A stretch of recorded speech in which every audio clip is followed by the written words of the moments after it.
Radio Europe. Your weekend sports on Talk Radio Europe with the Friday Sports Bar.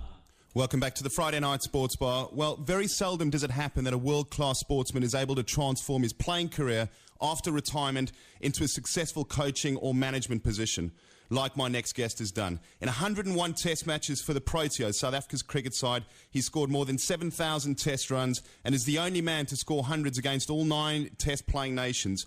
As coach, in only 3.5 years of India, he managed to take them to the top of the ICC test rankings, culminating in a fantastic World Cup win in India earlier on this year. It's my great pleasure to welcome Gary Kirsten, who is now the head coach of South African cricket. Gary, welcome to the show. Thank you very much. How are you doing? Yeah, very well, thanks, Gary. Gary, I suppose it's appropriate to say many congratulations, firstly, on your appointment back in your homeland as coach of South Africa. We're going to talk a little bit about that later on, but also congratulations on a very successful 3.5-year spell at coaching Cricket Mad India, and, of course, the fantastic World Cup win for you and your team. Just tell us about that 3.5-year period you enjoyed at India.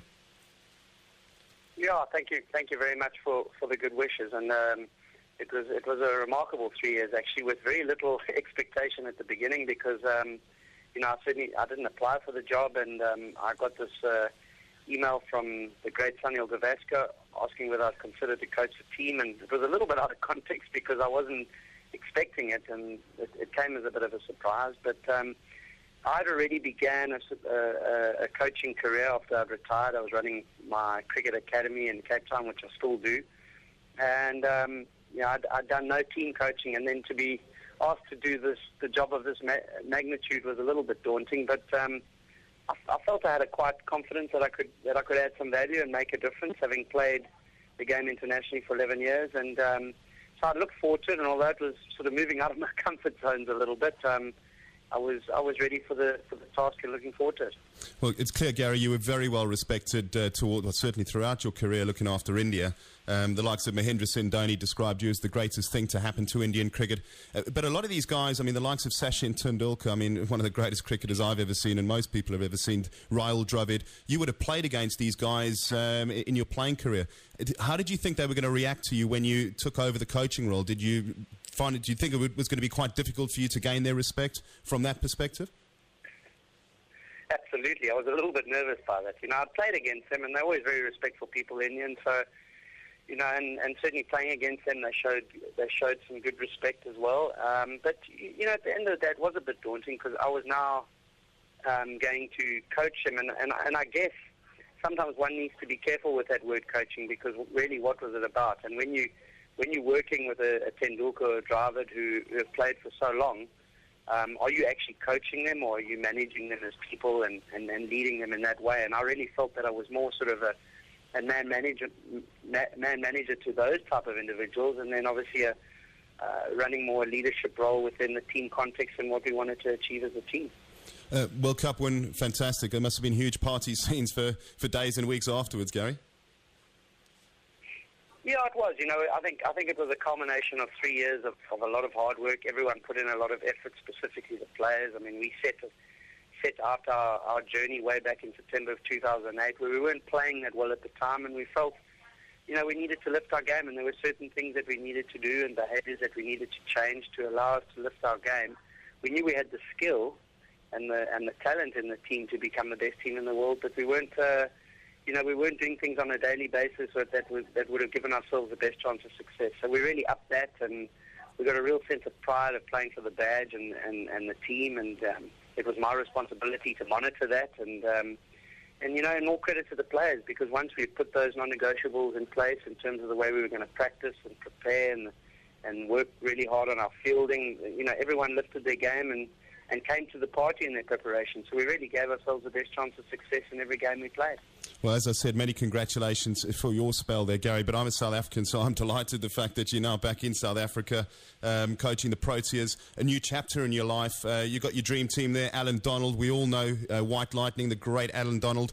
Russell Domingo is there as well. Probably a relative unknown to a lot of our cricket fans or listeners out here in Europe. Tell us a little bit about Russell and what role he's going to fulfill for the Proteas and for your team. Yeah, I think it was important to have him on board. He's had 6 years of first-class experience as a coach of one of the franchises, and the Warriors franchise, which had quite a lot of success in the last couple of years. And did a bit of work with him when I was consulting to the team before I started with the Indian job, and liked his passion for the game and liked his work ethic, and felt that he can add value. And I think most importantly, though, he would be a great link man for me in understanding the game at domestic level and what good young players are coming through, because he's been part of that process for the last 6 or 7 years. And, I mean, you've certainly got a wealth of talent to work with, Gary. I mean, over the last, I think only one series lost for the Proteas in the last 15 in Test cricket.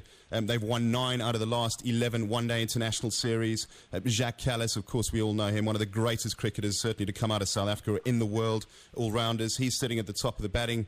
Hashim Amla, A.B. de Villiers, Dal Steyn at the top of the bowling in the ICC rankings, Morne Morkel, Imran Tahir coming in as a spinner as well. I mean, you must be relishing the opportunity to work with these players, some of which you used to play with.